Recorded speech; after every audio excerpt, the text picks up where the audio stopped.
Imagine this. A country decides to sue 10 of the most powerful nations on Earth while those nations are actively at war with it. Sounds impossible, right? Well, that's exactly what happened back in 1999. But the reason this unbelievable case was ultimately lost had nothing to do with the war itself. It all came down to a single, baffling question. So, that's the big question here. Can the World Court actually step in and tell a country to stop a war?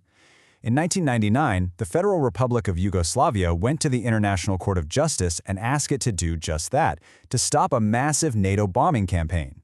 And as we're about to see, the answer to whether a court can do that, well, it's not nearly as simple as you'd think. So let's just quickly lay out the timeline. The whole story is set against the backdrop of the chaotic breakup of the old Yugoslavia in the early 90s. We fast forward to March 1999, NATO begins its air campaign, and then, just 1 month later, Yugoslavia files this incredible lawsuit. The court moves pretty fast on the initial emergency request, but the final verdict on whether the case could even be heard? Wow, that took another 5 whole years. Okay, picture the scene. It's April 1999. Bombs are falling on Yugoslavia. And what does its government do? It walks into the Peace Palace in The Hague and files a lawsuit.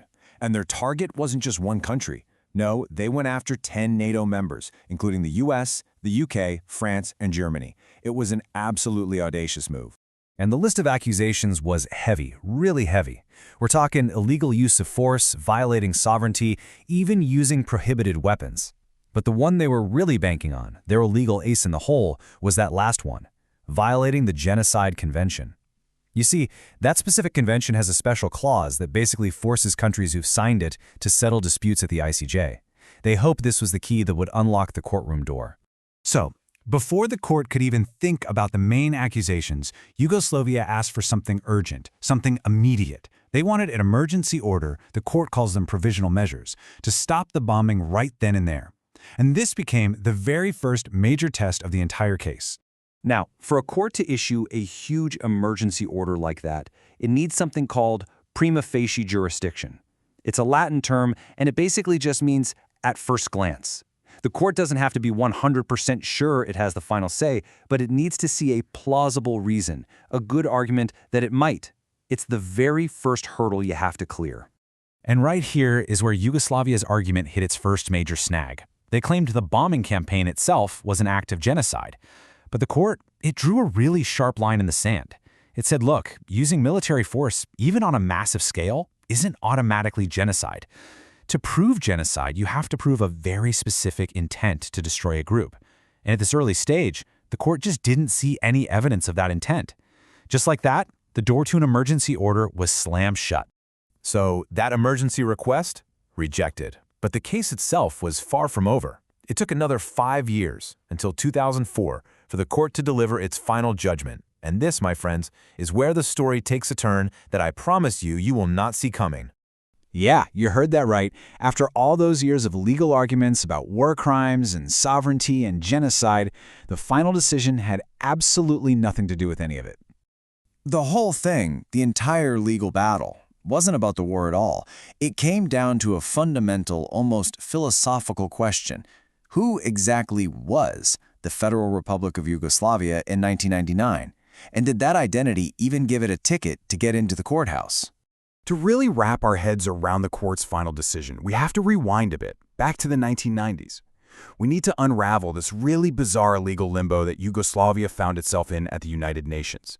The situation was so strange, so unique, that the court itself, in a different case, had to use this fancy Latin term to describe it, sui generis. It just means of its own kind, or one of a kind.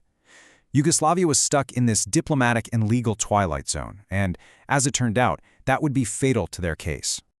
Okay, so here is the absolute core of the problem.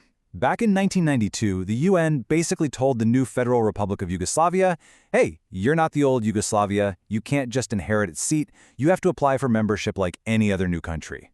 But for 8 years, Yugoslavia refused. They kept insisting they were the continuation of the old state, and they filed their big lawsuit in April 1999, right in the middle of this standoff.